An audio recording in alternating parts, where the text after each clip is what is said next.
President Robbins is out, but what does this mean for the next step for Arizona athletics?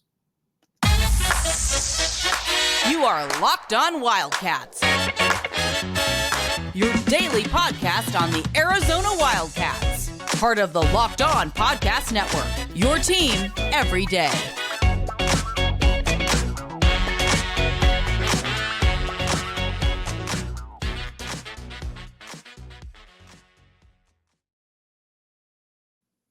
Thanks for making Locked On Wildcats your first listen of the day. I am your host, Mike Luke. All right, we got a lot to get to this show, but we're going to talk almost exclusively about Bobby Robbins is out at the University of Arizona, and what does that mean? Now, granted, that means that he's not out anytime soon if he doesn't necessarily want to, or the powers that be don't want to, because he can be around for another couple years, essentially. But here, to kind of rehash, listen, as Robbins is good. Robbins is good for me.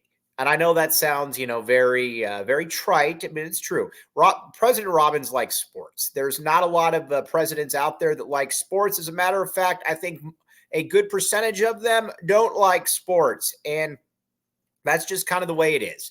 But as far as why Robbins is being let go, listen, I mean, you have the financial misplacements that he did. You are going to create a lot of enemies, and you're going to create a lot of enemies very quickly. And honestly, there's really no excuse for some of the mistakes that were made under his watch. Now, granted, you had to be able to navigate through COVID. I get all of that, but so did every other university in the country. And Arizona had essentially $140 million budget misprojection. It wasn't they didn't lose 140 million or 240 million. It's actually closer to 140 if you listen to Robbins. But either way, that's money that they thought they were going to have that they do not have. And then so you've got that, and there were some huge financial miscalculations. First was the online school. The online school was a disaster. It didn't work, and not only did it not work, you had a lot of people that I think were kind of wondering, all right, when are we getting the return on the investment here? And you never really got the return on the investment. And then another one to basically giving scholarships and financial aid to kids that couldn't get into UC Davis and allowing them to just come here under financial aid and get financial aid. That was not really going to ever fly, and it didn't fly, and eventually it caught up with the president. Now, a big part of it, too, was that then Governor Hobbs got involved, and once she got involved, I think that you kind of knew that this thing was not going to end well for him. With Robbins, he had a pretty good relationship with a number of people on the ABOR, and I think he probably thought, between Fred Duvall and the other guy's name escapes me, that he might be able to weather this storm, but that was not going to happen. When both of them took different positions or stepped down from committees, that was essentially the governor flexing her muscle and saying that, yes, I'm not technically involved in this, but I can make your life very difficult if I so want to for a variety of different avenues. And that's exactly what happened. And once both of them were out, Robbins was essentially done. Robbins now from a PR perspective, did everything he could to try to throw people under the bus and keep his job. First thing he did was he threw Dave Hickey under the bus, where he talked about, and this was leaked to Brett McMurphy, but I have every reason to believe that this was President Robbins that sent this, where he talked about mismanaging Jedd Fisch's contract. There was no mismanaging of Jedd Fisch's contract. Jedd Fisch had a nice contract offer. He decided not to take it. That was really the key. And then he also said because of financial issues in the athletic department, well, I'm also going to call BS on that one as well, because there were financial miscalculations all throughout the University of Arizona, not just in the athletic department. So the whole thing about, well, I'll just throw Dave Hickey under the bus and I'll just pretend I didn't know what was going on. That was all nonsense. Now, there was an audit that came through. Nobody really knows quite exactly what the findings of it were, but President Robbins signed off on all of the major stuff. It wasn't like any of this was going on under his nose. And this is somebody that also let people know that he was very much involved in it because he liked being involved in sports. You go, and honestly, we'll get to that in a second. That was part of the charm, I think, of Robbins, is that you would go to football games, you would go to basketball games, and you would see him there. And that was, again, that was something that I think some of us, certainly made my life easier, because you could look at a lot of alternatives. And again, we'll get to that in a little bit, of presidents at university levels that just don't like sports.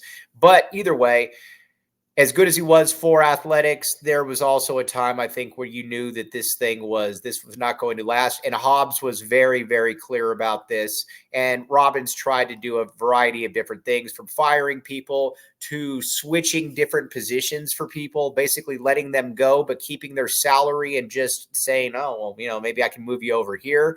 And it didn't really work. And Hobbs said multiple times, I don't trust you.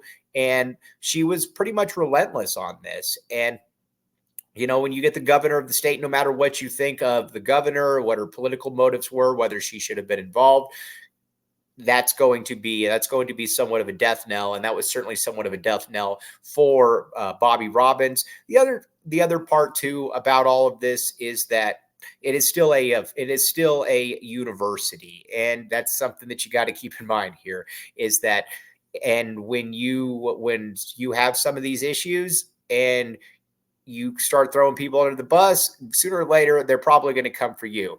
And one thing that was funny, and it was kind of a last ditch effort by Robbins, was where he said that he was going to take a 10% pay cut.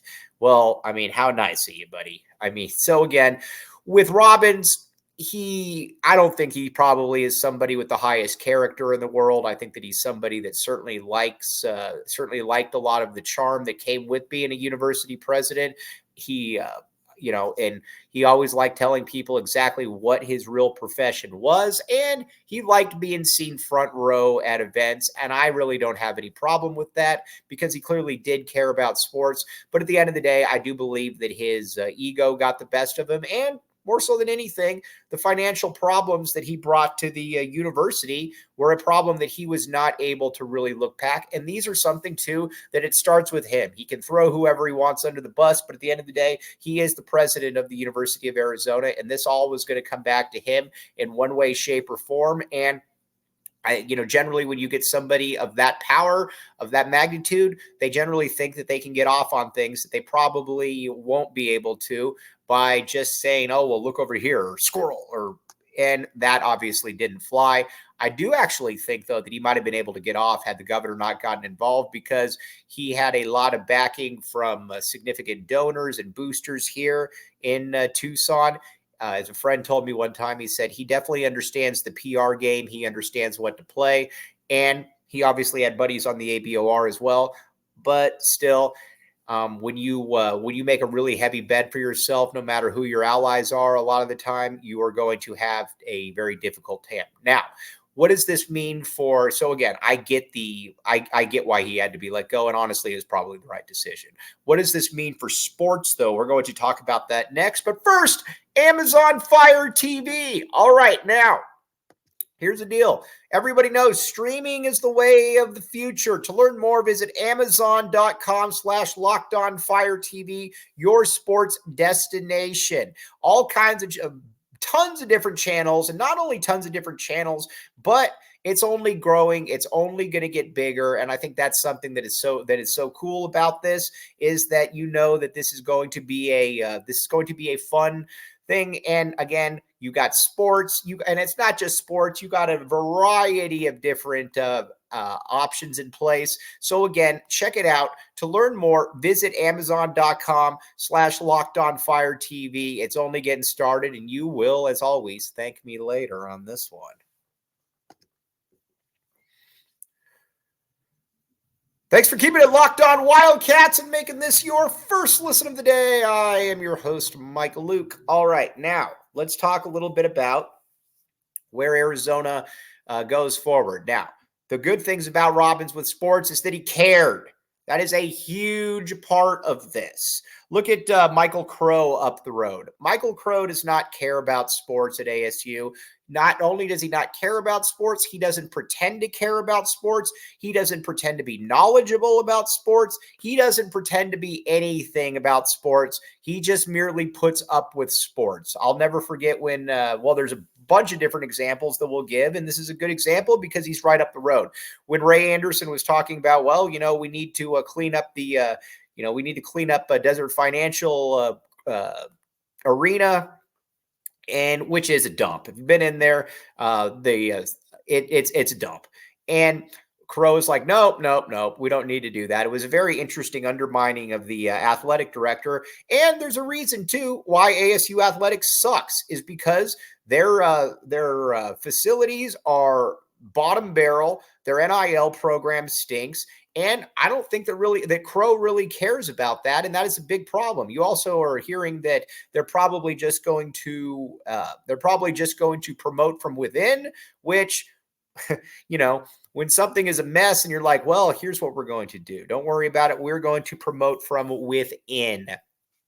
And that is something that kind of shows you where it's at. But I also think back to Michael Crow when it came to the Pac-12 and when it came to the streaming deal, and he wanted to stay in the Pac-12 by any means necessary. And he didn't care at all about the sports outlook. Not only did he not care about the sports outlook, he didn't even understand what was going on. When he was talking about streaming and he said that, the thing with this streaming deal that was really great was that you could capture the moment and then you could go back and you could then rewind it and enjoy the moment again. Again, it's just it's a smart dude that doesn't want to know anything about sports and doesn't care about sports. And that's why ASU is in the position it is. Bobby Robbins, for whatever you want to say about him, cares about sports, and he had a pretty good track record when it came to caring about sports. First one was that and this was obviously a big one, was that he wanted, back in the day, he wanted Oklahoma and Texas to join the Pac-12. Now, again, a lot of the other presidents didn't want to. How's that look? How did that look for it going forward? You would have had two marquee programs join the conference. You probably wouldn't be in this shape.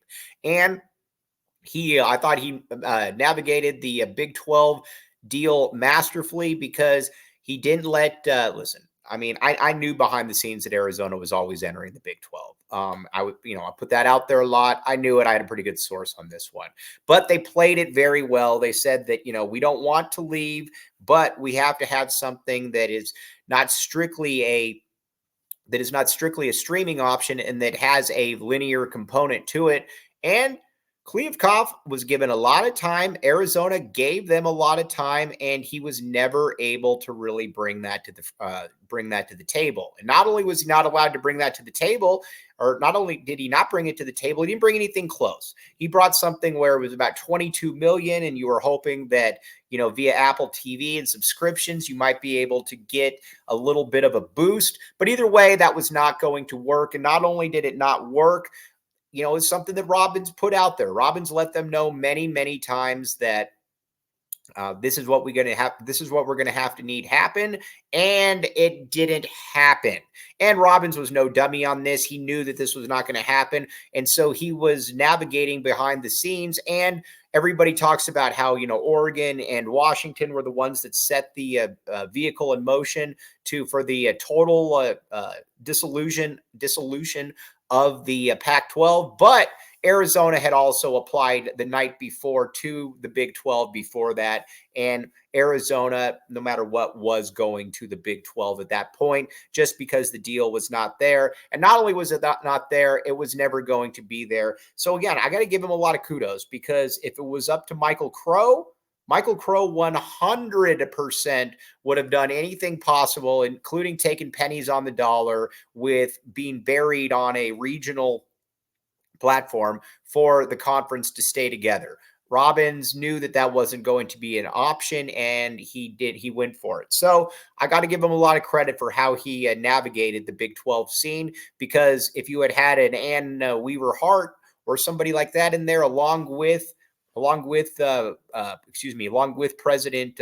President Crow, I think that you would have had Arizona athletics in a much, much different light. Again, I get that it's an academic institution. I get all of that. I'm just telling you one of the reasons why he was really good for athletics and why he needed to be here at the time that he was. Now, as far as on the field, then, and on the court, Arizona basketball and Arizona football are on a very, very good trajectory. Now, you could say that Kevin Sumlin was a disastrous hire. You would be correct. Kevin Sumlin was an awful hire, and to put it awful would be an understatement to the word awful.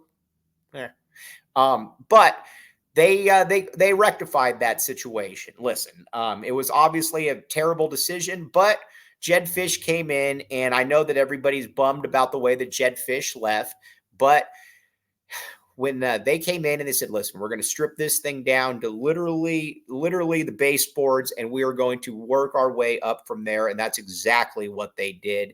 And Jedd Fisch came in here, inherited an absolute mess, and 3 years later, you had a program that was knocking on the door of the top 10. Now, you could say that how much of that really had to do with Jedd Fisch, and how much of it had to do with Noah Fifita, and that would be a fair question because Arizona was heading towards a 5-win season with Noah Fifita if Noah Fifita doesn't come in at quarterback. Jayden de Laura was terrible, and his upside was not good, and you could tell honestly that Jedd Fisch did not want to ever play Jayden de Laura, but be that as it may, he still recruited Jayden de Laura. He was still able to get T-Mac on campus, Jacob Manu. Jedd Fisch still gets a lot of credit for that. And from a facilities perspective, from a training perspective, Robbins and Hickey put in the money that was needed. Now, granted, Jedd Fisch went out and he was taking his high-priced, he would go to Florida and he would run up his card by hanging out at Cabanas with his entire coaching staff, and that came back to get Arizona at some point. But on the field, Arizona football is in good shape. And not only is Arizona football in good shape, it's a top 25 team. When was the last time that Arizona had a top 25 team in back-to-back years? It's been a long time. Under new coach Brent Brennan, we're going to find out very quickly what kind of coach he is, because you've got Noah Fifita back, you got T-Mac back, you got Manu back, you got 4 out of the 5 offensive linemen back. You've got a loaded team coming back, so Arizona should be able to put forth another really good product on the football field. And again, that's something too that you got to give some credit to Bobby Robbins on, because listen, we're going to talk about Tommy Lloyd here next, but Jedd Fisch was a Bobby Robbins hire. And, you could say, well, it took Kevin Sumlin to get there. But either way, Jedd Fisch left this program in much, much better shape than he found it. Now, listen, it was really slimy how he left. And again, I don't mind Jedd Fisch leaving for Washington. It's a better job, duh. But having his agent call people and try to spread disingenuous stories about how Arizona didn't have a contract talk with him since October, that was all nonsense. Looking to undermine Arizona on the way out, that was all nonsense as well, especially for a school. But, that is neither here nor there. But overall, the football program is in much better shape than it has been in years. I think you could probably make the case decades. Now, we're going to talk about Arizona basketball next and what this exactly means. But first, FanDuel. All right, now the Final Four is here. UConn is destroying teams. These games aren't even close, and not only are these games not even close, they're taking the will from people. Now, you might say, all right, I want to bet on UConn. You'd probably be right to bet on UConn. Or you might say, you know what? I'm going to go with the underdog. I'm going to go with another team, and I am going to pick them. Either way, FanDuel is where it's at. FanDuel.com/lockedon. That's where you want to put your money because, again, it's good. You can bet pregame, you can bet endgame, you can bet futures. Everybody uses FanDuel because your money is good. And not only do you know your money is good, you know that it is going to be something that you can enjoy the game with. There's nothing more enjoyable than watching a game and having a little bit of money on it. Or let's say you have no interest in the game, but you're like, you know what? It'll make it a little bit more fascinating if I bet on the game. So again, check it out. FanDuel.com/lockedon.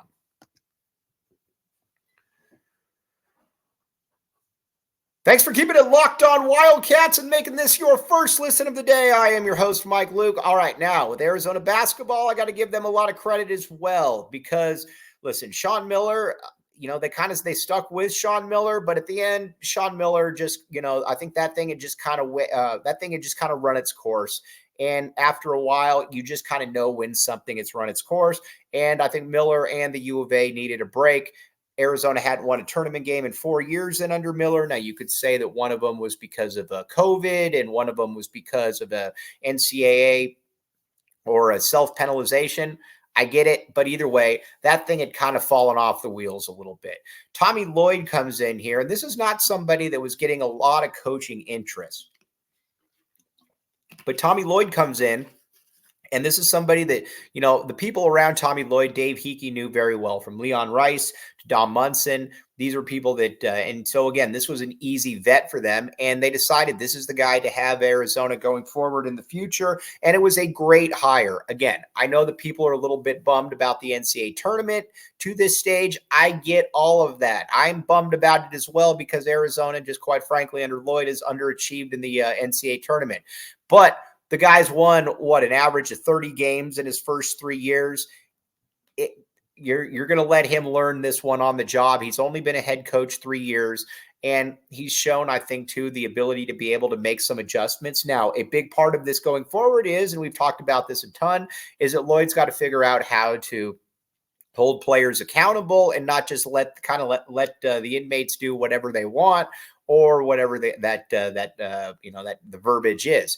But Lloyd was obviously a very good hire. Lloyd has also been taken care of. Lloyd will be here for the foreseeable future. And that's something, too, that they didn't mess around with. Once Lloyd was came up for a contract extension, Arizona got this one and they got it done quickly. Boosters and donors were all in on making this hire, and Arizona did a very good job with it. So Arizona basketball is in very good shape going forward. Again, it's not perfect. You got some things, you got some mountains that you got to scale, but from a basketball and a football perspective, Arizona is in really, really good shape. And a lot of that is due to President Robbins. That said, we're also kind of at a point, though, where you do understand that, his mismanagement of the school's financial situation was a fireable offense, and he's not getting fired, but he is not going to be brought back.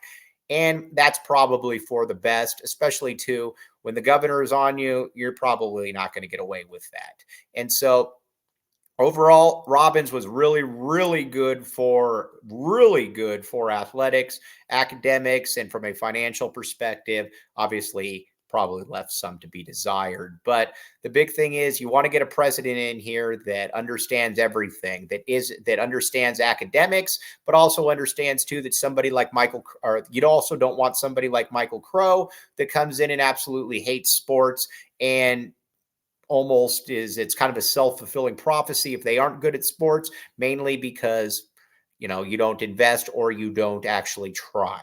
All right. But on that note, that's kind of where we're at. Now, we've talked a lot of basketball this week. We've talked a lot of, obviously, Arizona athletics, the front office there with the president, the athletic director, how we all got there. We're going to talk some Arizona football next show, though. We're going to talk about where exactly Arizona football is, the sights and sounds through a couple days, obviously, and just what to really expect from this team in this first year under Brennan, because let's be honest here, this team should be a good team. But on that note, very much appreciate you guys making Locked On Wildcats your first listen of the day. We'll be back with you tomorrow. Bear down, back the A, and we will be back with you tomorrow.